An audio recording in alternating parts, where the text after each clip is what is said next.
Dr. Now particularly is known for performing complex procedures on high-risk patients who have been turned away by other surgeons due to their size or medical conditions. Back in 2000, I was doing bariatric surgery. Every medical institution had a limit of doing bariatric surgery was 350 pounds. But people over 350 were the ones that they have more challenging lifestyle that need somebody step down and do the surgery. Hey, these people are 400 or 450 or 500. Somebody got to take care of them. This is a metabolic disease that is not going to go away. And surgeon got this idea that I'm going to do one surgery and you're going to be cured for a lifetime. That is not true. We shouldn't discriminate against people, and we should provide them a care that they deserve without discrimination.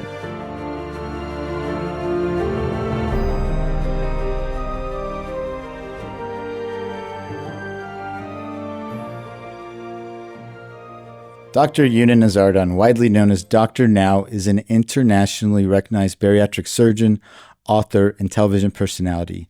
He's born in 1944 in Tehran, Iran. He completed his medical degree at the University of Tehran before moving to the United States.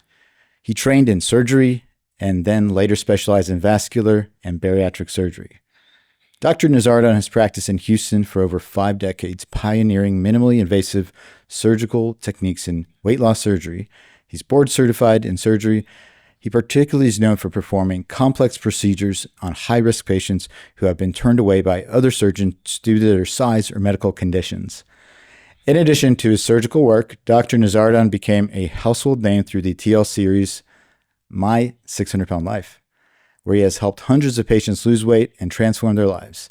His unique blend of medical expertise, direct communication, and compassionate, yet no-nonsense approach has made him both respected and beloved by patients and audiences worldwide. Dr. Nowzaradan is also the author of several publications and books on obesity, nutrition, and bariatric surgery, including Last Chance to Live and The Scale Does Not Lie, People Do. His work continues to highlight the intersection of obesity, metabolic health, and surgery, influencing both public understanding with the medical community's approach to treating severe obesity. What does it take to dedicate your life to some of the hardest cases in medicine and to never stop pushing, even when the odds are stacked against your patients? Today, I'm sitting down with Dr. Nowzaradan to find out. You may know him from television, but his story goes long before the cameras. From growing up in Iran to immigrating to the United States, reshaping the field of bariatric surgery, his journey is one of resilience, vision, and relentless care. In this conversation, we go beyond the headlines to uncover the philosophies and lessons that have guided a lifetime in medicine. Thank you for being here, Dr. Nowzaradan. Always a pleasure to see you. My pleasure to be here, and I'm here with the great Dr. Gregory Burzynski. He's been very instrumental on pioneer on the new stuff on medicine. I hear that he does a lot of genetic testing and supplement, and he's on the cutting edge of technology of the nutrition and well-being, and he's doing a great job on that. Well, thank you so much for that. Well, you look great. I just want to let you know. So whatever you're doing, keep doing. So many people know you from television, of course. I've known you for the past 40 years. I want to go back to the beginning. Now, I know you said that you were born a doctor. Did you just come out of the womb with a stethoscope? What was life like that in early Tehran when you were growing up? What really pushed you into that field, into medical school? Well, ever since I remember, I want to be a doctor. And being a doctor is one thing, and also being a surgeon was what I want to do with my career. And I pursued that. And the thing that has been different with me, with other people, is I was always thinking outside of the box. Of course. And that is the key issue. You have to look at the practice of medicine and what you do with the surgery. look at it from the perspective that you have outside the box, not be in the mainstream and follow what everything goes on. In medicine, we have been years doing the wrong recommendation, and then later on we learned that was not the right thing, and we have to do the right thing. So, thing changes in medicine. Medicine is ever-changing science. We have to keep up with what is new and be looking forward on learning things that we don't know about and be proactive to bring that to the patient care and do what we can do to improve their life.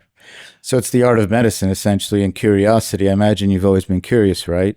Well, in order for you to be a good surgeon, you have to be a good doctor. And that is what the medicine in surgery science take away from the physician. I deal with the surgeon every day, and they want to limit everything they have to the narrow spectrum of their work. And that usually doesn't work because you have to do all the other type of medicine, and you have to look at it. And even as long as it is now, I spend every day research the stuff and learn about new stuff outside of my specialty. So you're just self-driven. There wasn't any family, anybody in your close circle that said maybe you should be a doctor. I learned about urology. I bet nephrology, about neurology, Yeah. and all that. So it is something that I'm interested in a human anatomy and physiology and well-being. It is not only limited to the surgery. It is something that is very interesting, and it's just like a science of being in this space. Right. There is no limit on it, what you can discover in the space, and looking for the new stuff and how you can go to new places and do things. The same thing with the medicine. And helping people, of course. Yeah, it is a science, and and the more we learn about it, we know how little we know about it. So it is something that never ends. This is a race with no finish line. Of course. Now, was there a reason you came to the United States, just the American dream? Well, this is the best medical community in the world. So I want to come to here and be in the best community and learn more about what the medicine is, and stay updated with the new knowledge of the medicine and the surgery. And Houston being the medical mecca, it was obvious to come here, right? Yeah, Houston has the largest medical facility in the world, and Houston Medical Center is the center of all the new research. We have heart surgery. We have MD Anderson. We have all the facility in Houston Medical Center, and this is one of the best medical center in the world. And a lot of people come here for taking care from the world, and this is a very exciting thing to be here and be in middle of all this thing happening and witness all the new development in medicine and what we are doing and what we can do to improve people's life. Exactly. And I think you left Tehran, Iran, like when things were good, right? It wasn't like you had to get out the Ayatollah. This was way before, right? Well, as soon as I finished medical school, I came to the United States. You just wanted to live the American dream and prosper. Yeah. So, just finished medical school. I came to the United States to do the internship and residency, and this is what I like to do. In any profession, if you don't have passion for it, then it really doesn't matter and become a chore and something that you don't love to do is not going to be something that is going to be good for you. Everybody keep asking, when are you going to retire? I say, I never work a day in my life. Why you want me to retire? I agree. And this is not like in work. Every day you get up and do what you love to do and learn more about the new thing. And it's an exciting day, and you do the best you can and learn about the thing. And that never ends. Right, but there's tedious things in that journey, right? I'm sure there are. There are things you don't want to do, but we have to do them, right? So how do you deal with that, right? The love of surgery and then the other things. Well, everything you do has some challenges and some blessing and some handicapping.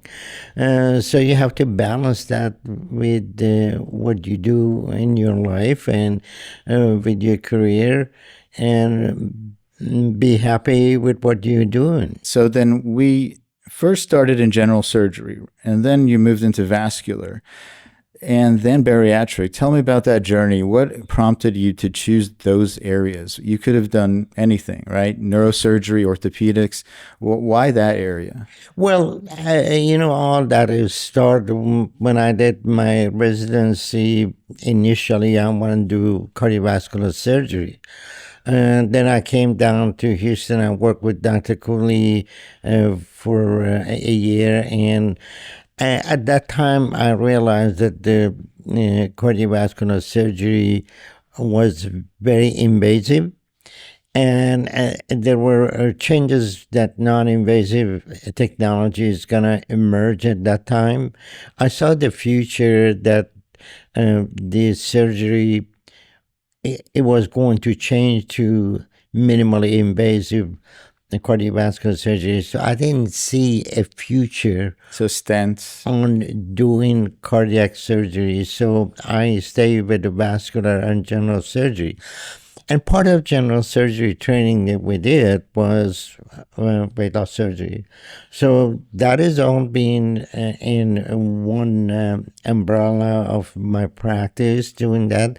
But the fact that the bariatric surgery got highlighted on a TV show didn't change the work that I did with the vascular and general surgery. I'm still doing all that, and unfortunately, the obesity become a very common disease in the United States. Now, if you look at it, 76% of the population in the United States are overweight or obese. So that become a more common surgery that people do in general surgery. Exactly. So can you tell us about bariatric surgery? Exactly the history and how it's changed over the years. And then you becoming the doctor that was accepting the most challenging cases. Well, back in 2000, when I was doing bariatric surgery, it wasn't really a specialty at that time, but beginning to be a specialty. But at that time, every medical institution or a hospital had a limit of doing bariatric surgery was 350 pounds. And realistically, I thought these were the people they need the surgery, but people over 350 were the one that they have more challenging lifestyle that need to somebody step down and do the surgery. And this is what I was thinking outside of the box, that hey, these people are 400 or 450 or 500. somebody got to take care of him. So the attitude at that time was that, hey, people are 350, they're responsible for their eating habit. People are beyond that, is a lack of discipline, and they're responsible for not being in a weight range that safely can surgery. But obesity is a genetic defect, and some of these factors that cause obesity are outside of person control. And these people suffer from a disease and they need more treatment. So I was interested on breaking through and doing the surgery that people are 500, 600 pounds. And that was a challenging at that time because the operating table were only 18 inches, and we have to figure out what we can do to get them to provide a wider operating table and more safety instrumentation that we can do surgery on them. And thankfully, and everybody realized that these people, they can have surgery safely, and everybody start doing those surgery, and the message got around. And I'm glad to see that there's some hospital, they don't have weight limit and take care of these people. These are high risk people and very difficult to take care of them. Rightfully, it take a long time for doing a surgery on a people that are 600-700 pounds, and you can be doing 3-4 patient instead of them. But at the end of the day, somebody gotta take care of these people. Of course. So the medical community is responsible for that. We shouldn't discriminate against people, and we should provide them a care that they deserve without discrimination. So let's talk about obesity. It's an epidemic. It's rising, not just in the United States and other countries. In the 1940s, 1950s, 60s, if you look at a beach, a picture, people are looking good, right? Not a lot of obesity. What do you think happened since then? Are people just weaker now, do you think? You brought up the genetic component, but I think there's more, right? Well, that is an interesting question, and the science that point out what happened is very interesting. Uh, at the beginning, everybody thought that this was because of fast food industry stepping in, and there were availability of the fast food thing, and blame them for epidemic of obesity. But looking at the past 3 decades, the incidence of obesity has doubled in 73 countries. On the countries that they don't have fast food too. What look at the pathophysiology of nutrition and what happened with obesity. So obesity is an imbalance between amount of calorie a person take and calorie they spend. So this extra calorie coming in because of the genetic predisposition of obesity. Genetic predisposition of obesity is with probably around 100 genes in our genetic background that can cause a lot of hormone and peptide that increase appetite and drive person to eat more and control the calorie consumption. So the whole idea of the weight control comes with the control of hypothalamus, a part of the brain that control calorie intake and calorie expenditure. So the genetic predisposition has been increasing with the diabetes and obesity in every generation. So in every generation, the same genetic predisposition and dominant gene is going to be becoming more prevalent. You take like 50 white rat and we put one black rat. In about 6-7 generations, they all become black. because the dominant gene is going to be in every thing. But the increase of obesity in past 3 decades does not correlate to genetic predisposition, point out to something else. Now, if you take a person metabolic situation, the food that we eat goes to the digestive system, and what is the most prevalent issue regarding the digestive system? Every adult person has between 2 to 5 pounds of mycobacteria in the intestine that control your metabolic process. These mycobacteria composed of bacteria, viruses, protozoa, and fungi. And they weigh about 4 to 5 pounds of weight in adult person. But they're responsible for metabolic process and changing your insulin resistant and glucagon. What has happened in past 3 decades with production of a lot of household chemicals and a wide range of medication that people use, antibiotic, antidepressant, anti-cholesterol, everybody is on.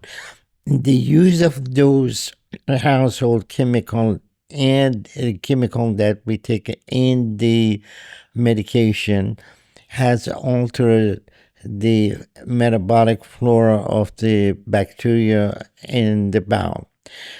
And that is what is really controlling the obesity in past 3 decades. If we look at it in past 3 decades, the incidence of the child obesity has tripled. Incidence of adolescent obesity has quadrupled. We all point out to what we call dysbiosis of bacterial in the intestine because they control the glucose intake and type 2 diabetes. And if you look at the history, the bacteria has always been a threat for the human being. We took care of leprosy, cholera, syphilis, and all those things. But every time we treat one bacteria, another will show up.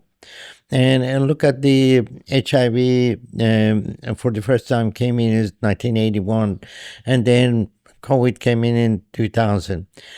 But now we're dealing with a different frontier of a bacteria that is causing the obesity and type 2 diabetes because of a wide range of chemicals in the industry and household cleaning stuff and all the thing that we have. We're changing the bacteria in the intestine. And that is the most common cause of obesity. It is anticipated by 10 or 20 years from now, 90% of the population of the United States will be obese and overweight because of this changes in bacteria that we are producing with the taking all this liberal use of antibiotic and chemical, and everybody's on some sort of medication. And that is changing things.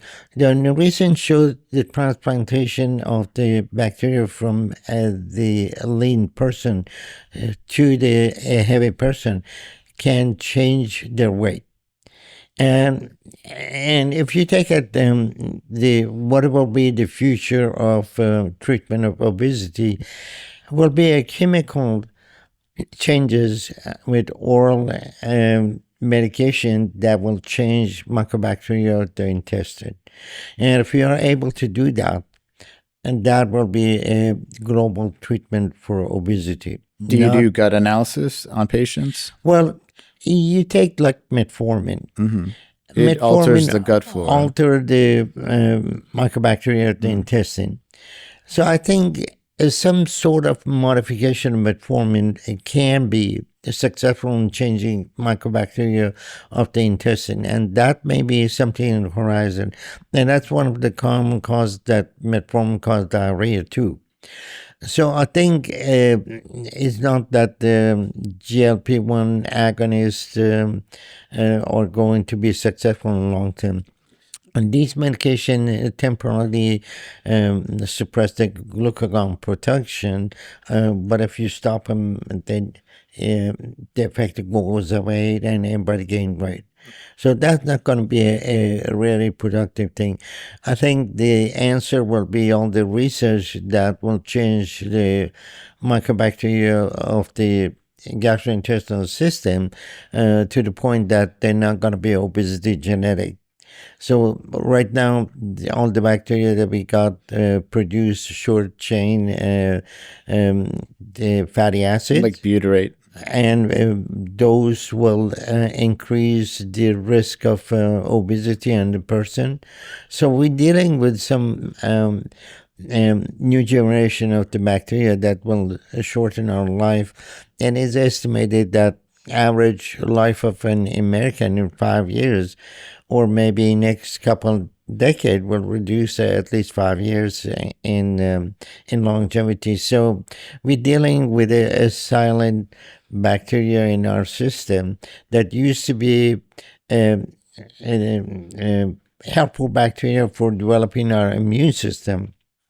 Because you take when newborn is born, they have just the bacteria that the mother gave him, and then they only can digest milk, and as time goes by they acquire more bacteria so they can process a different food. By the time they're 2-3 years old, they get enough bacteria that can digest all the food that they have. But the composition, because of all the chemical in the environment, is such that once they get to the childhood, they start become obese, and with the adolescents they have the same issue. So we have to find a way to control the microbacteria of the intestine that is not going to be obesity genetic and increasing the rate of obesity. And that is where the science is going to have a breakthrough, and I'm hoping that we'll see some new development in that area. So it sounds like obesity by 1,000 cuts, right? There's so many reasons. We have our gut, which is totally off. And by the way, in clinic, I do analysis of the gut that tells us how our flora looks like. And I've seen some responses. For example, Akkermansia muciniphila is usually low. I don't know if you've ever tried that probiotic. Yes, we do. I'm doing some experimental on those, and Sometimes it moves the needle, right? it worked good on me. Okay.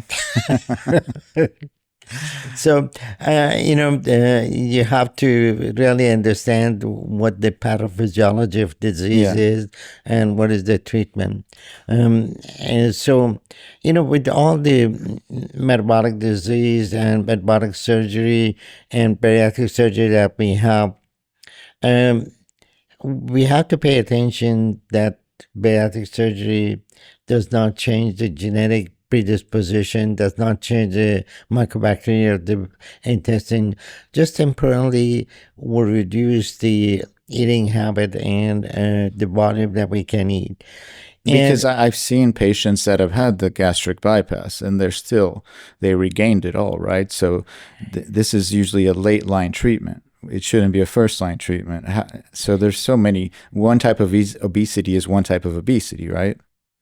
Well, that itself is a big project to cover. But during the past 4 or 5 decades, there have been different bariatric surgery, and I remember in 2000, lap band was the very best thing after sliced very bread. in vogue, and now nobody does it, right? And I was at that time thinking, hey, guys, this is not a right operation because it doesn't do anything to change the metabolic situation. Then what's called banded gastroplasty.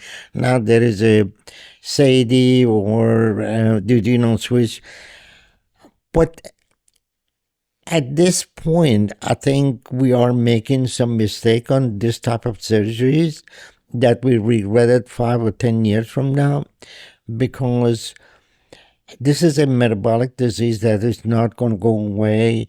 And a surgeon got this idea that I'm going to do one surgery and you're going to be cured for a lifetime. That is not true.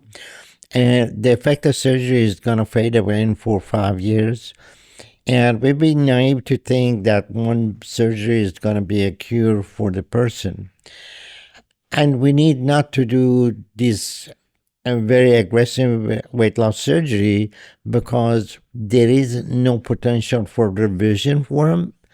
And we need to limit our surgery to a procedure like a very simple sleeve gastrectomy. So the sleeve now is the procedure probably most people get, right? In my view, and can you talk about the sleeve? A lot of people don't know what the gastric sleeve is, right? Well, gastric sleeve is a simple operation. We take about 70 to 80% of the stomach, and that will reduce the size of stomach and also change the ghrelin, the hormone that causes hunger, and go away. But in about a year or so, the ghrelin start secreting from other side, and the appetite come back, and the stomach grow.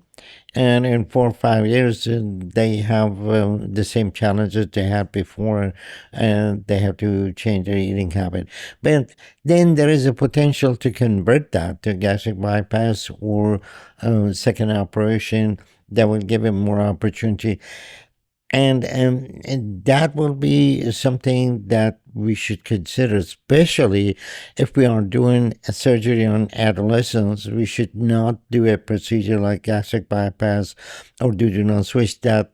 I think that this is a cure for lifetime because that's not going to be productive. And we should do some surgery that has a potential for revision. And this is something that at this time, I think the bariatric community are not really looking at a long-term result of them. And they're really think that surgery is a cure for the disease, but it's not. Disease not going to go away. We're not changing the microbacterium intestine. We're not changing the genetic predisposition. We're just making an alteration that genetic predisposition will overcome and correct it and will prevail. Well, it's refreshing to hear a surgeon talk about all these things, not just cutting, because there's so much nuance in this, right? Has there been a case that has made it still, though, from those bigger people, the 600 and up club, that are still doing well, that just you really changed their life? Well, you have to pay attention and you have to look and analyze the situation. Like you taking those GLP agonist drug.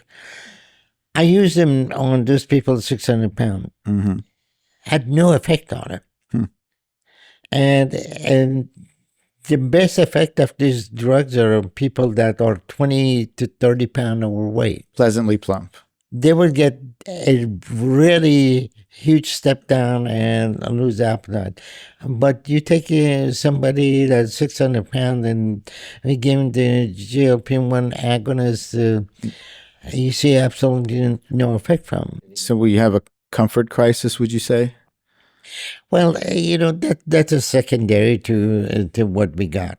But these people have a complex situation, and that is not only with the medication you have to control, you have to also alter their view on their life and with the psychotherapy and get him to understand what to do, what not to do to save their life.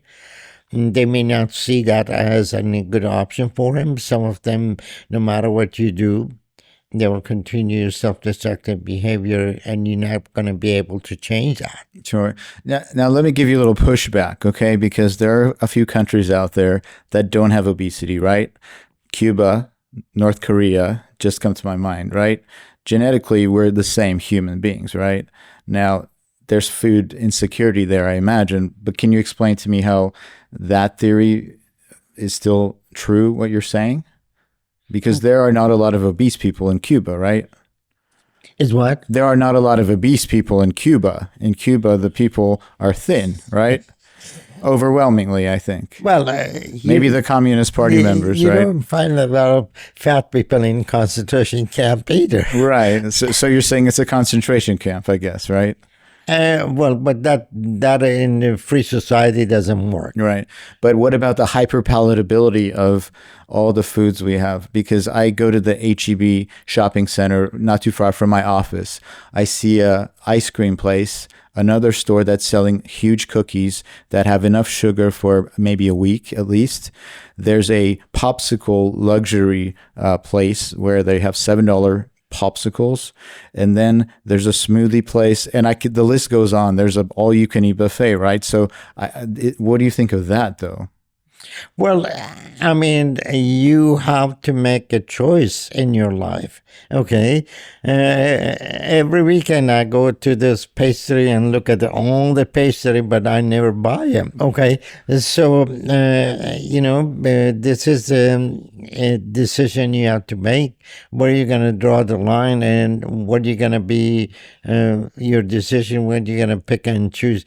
You want to eat whatever you want to eat, or you're going to have difficulty breathing and snoring at night and have obstructive sleep apnea and be uncomfortable when you're sitting and all that. So if there is motivation, it is when you see the benefit of not being overweight, and you have to draw the line. Everything in our life is dependent on the choices we make. So every choice we make have a consequences. So if we cannot figure that out, and we do whatever, whenever, we're not going to be happy, and we're going to shorten our life. So, there is the component of making right decision. Every day you wake up, you have to make right decision to do the right thing. And salad or ice cream, right? And everything is on our choices. Mm-hmm. So, that is something that has to come from beginning from the family, and how the parenting are going to organize the kid to be responsible for their choices and make that happen.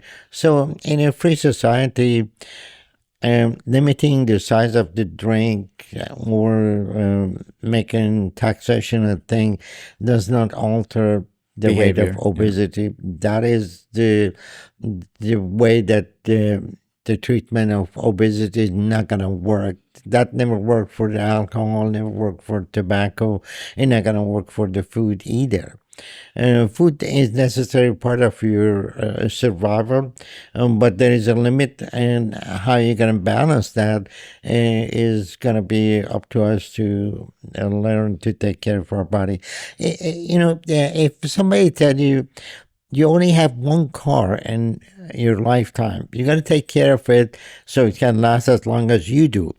But if they give you a body and said you only have one body, and you don't want to take care of it, but the difference is that life, the car comes with an instruction manual to operate. Your body doesn't come.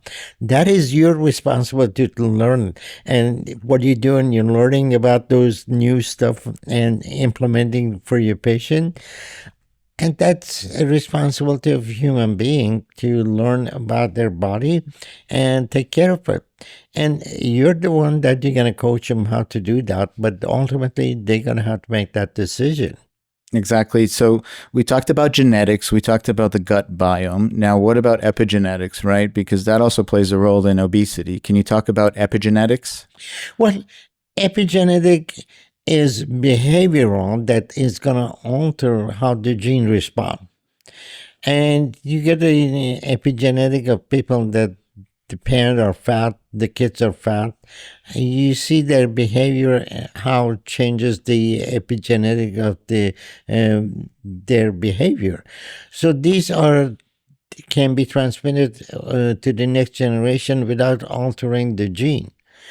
So the way that gene behave can be transmitted from the parents to the children by epigenetic changes. So environmental changes make those changes. If you look at the epigenetic, you can see that how alter on the human being when there were not very much traveling happening. There were the only way of traveling was donkey and horse. You see people in the Europe are different, people in Asia are different.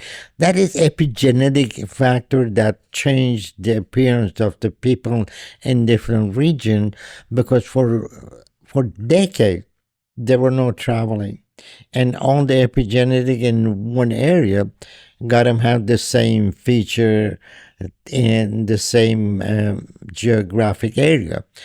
So these are epigenetic samples that how alter the gene and how transmitted the thing. So our behavior will alter the gene that we have and how they're gonna transport and how they're gonna change the thing. So epigenetic is going to be a factor that we need to learn more Do you about think it. we'll have epigenetic targeted drugs for obesity? Well, I think those epigenetic medication will have some impact on the patient behavior if we are able to get through them to understand it. And if they are not able to understand that, those epigenetic, they're not going to be a factor for them. So, epigenetic is going to be a factor for the future generation. And I think there are a lot of things that we can do to manipulate epigenetic in these people as well. But that is something that the science is barely is breaking through to changing this epigenetic of the obesity. So, just like probiotic, the changes those. Willingness for the people to exercise, to understand what is their benefit of doing a muscle strengthening exercise or cardio exercise. If you are able to break to the people to understand, if somebody do cardio exercise for 20 minutes 2 times a week, it can live longer than the person that have a sedentary lifestyle. So that those are the thing that we need to understand in our body, and we need to be, as a physician, proactive to get the people to understand their behavior is going to dictate their longevity as well, and it's going to affect their epigenetics as well. That's what I mean. Is there something you just go into your toolbox and you take a supplement that somebody universally needs, or is there some nuance to this? Well, I think that is something that every new physician have to learn about genetic, epigenetic, and supplement, and be proactive and change that. But if you put all those things apart, what I see in the future happen that is going to be most important thing in medicine after discovery of penicillin, I would say will be regenerative medicine. Tell me about that. What do you mean? Well, regenerative medicine is what body has a function to replace the cells. And you have the aging process, and you got oxidative changes that terminate the cell and replace them, and body has a mechanism to do that. But if we find a way that we can concentrate that regenerative process and bring it up to the point that we can prevent aging, that will prolong our longevity. So, like the hallmarks of aging, tackling the hallmarks of aging. Well, right now you can do regenerative for the pain management by taking plasma-rich platelet to take him from their blood and put him I'm in the actually stuff. getting PRP in my knee this week because I have a tear here now. That is going to repair that. But also is the mature stem cell. mesenchymal.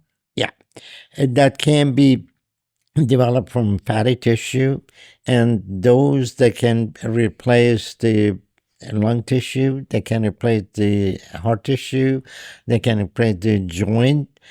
Those going to be something that just at the beginning, the process of understanding that technology.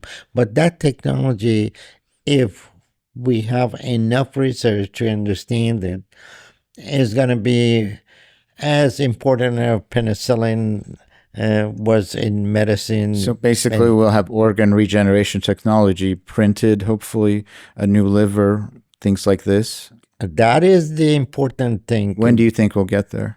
Well, I think this is going to be a process that is going to increase longevity in the people and make them look younger and take care of themselves. It doesn't matter how old you are. It matters what your biological age is. So if you're able to regenerate your tissue and you're going to be able to maintain your brain function, you're going to be able to live longer. The brain's our most important organ, I think, right? Well, brain function is also a situation that we have to look at. You see people in the 50s, they look like they're 80s. Exactly. There are people that look like 30. The opposite is true, right? They can look like they're in their 20s or 30s. I've seen those people. So at 50, you can go both ways, right? Yeah. Look at me. How old are you think I am? A sprightly 60, maybe. I'm 81. Okay. Not bad. 81. And you work how many days a week? I work 7 days a week. And I do exercise. I keep up the science of the medicine. So you practice what you preach. And I'm updated on genetic and epigenetic. I take supplement that I think prolong my life. Well, what about sleep? I know you're so proud of not sleeping. Tell me about that, because I think sleep varies from every person. And let me tell you about that. There are about 1 to 3% of the population that can survive on less than 4 hours of sleep. There's actually a couple of genes. You should get your genome tested if you haven't. And maybe you're one of those people. I don't know if you're still not needing the sleep, right? Well, I went to medical school sleeping 4 hours a day and studying more than everybody else, studying things. And most of the time I slept less than other people. I think sleep requirement for everybody is different. Some people can sleep 6 hours and function well. Some people need 8 hours sleep and all that. But you really need to understand your body and figure that out, and not to be sleep deprivation, because that never worked very well for you. But at the bottom, the line is that it is your function of your body, and it is what your goal have in your life, and what you do with your life, and what you decide going to be important for you. So all these decades of medicine, is there a single most important lesson that medicine has taught you about humanity? What? Has there been a single most important lesson medicine has taught you about humanity? Seeing all these people, all these experiences, all this wisdom, right? What do you think about humanity, where we are, and what has it taught you? Well, and that's an interesting question. What is the most dangerous thing for human life is another person. Look at all the people that die from violence. Yeah. All the people die from the war and all that. Because of different opinion, people, they have confrontation, and that has not changed in a civilized country. So the human being can accomplish on the knowledge they have on the technology, building the structure, and but it seems like we are incapable of building on morality as time goes by. What is one truth about life that you believe deeply that most people find out late, but you've already discovered? Well, the thing that you need to understand is every day that you wake up is a privilege and a day in this world that many other they didn't have that opportunity. So you have to make the best of it that day, and that is a privilege that you have for today. There's no guarantees, right? and that is only one time in your life. Today is going to be it, and tomorrow will be another day. So every day you wake up, you have a great opportunity to be in this life. Make the best of it. Beautiful. Well said. Well, I enjoy talking to you. It's been a pleasure. I give you Wish you all the best. a lot of idea and what I call open the can of worms for you and let you look at them and think about the different view of the situation. Most definitely. And that. So maybe we'll have another one maybe a few years down the road and kick different new idea. I look forward to it. We'll see where we are then, right?